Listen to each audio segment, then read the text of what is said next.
Ni hakiki na tendeti kabisa. Mimi ni Ben Chumba. Na mimi naitwa Nancy Okware, mtangazaji wa lugha ya ishara. Leo hii ni Susan Thuku.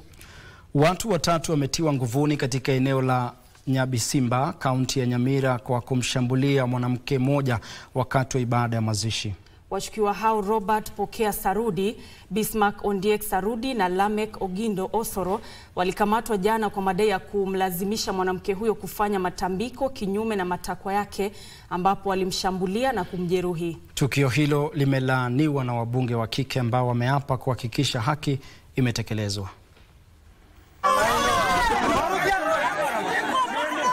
Video iliyosambazwa kwenye mitandao ya kijamii ikionyesha Mellen Mogaka akishambuliwa kwenye mazishi ya aliyekuwa mumewe imesababisha ghadhabu miongoni mwa Wakenya.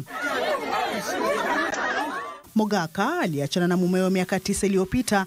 Alikuwa amewapeleka wanawe kumzika baba yao wakati wakweze walipojaribu kumlazimisha kushiriki katika matambiko wakati wa hafla hiyo, na alipokataa walimshambulia na kumjeruhi.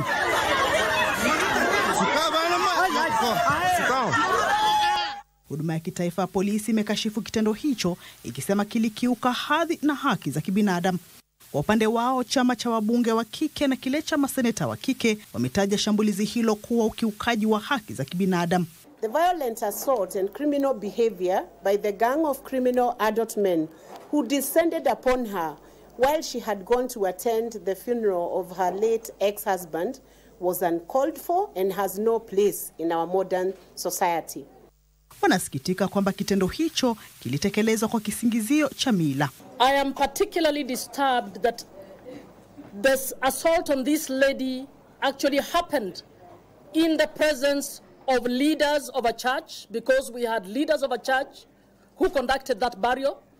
It happened in the presence of leaders of a community.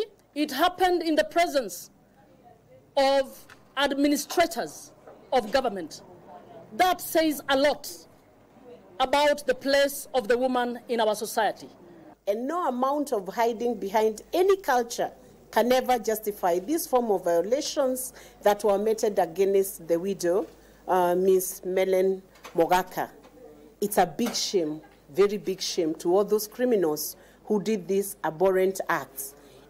Tume ya Jinsia na Usawa pia imelaani tukio hilo, ikilitaja kuwa ukiukaji wa haki za kibinadamu na kijinsia.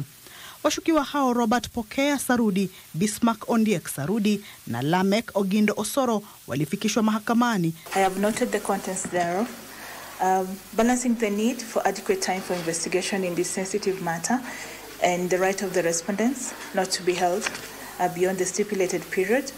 I direct that the respondents be held in custody for 7 days.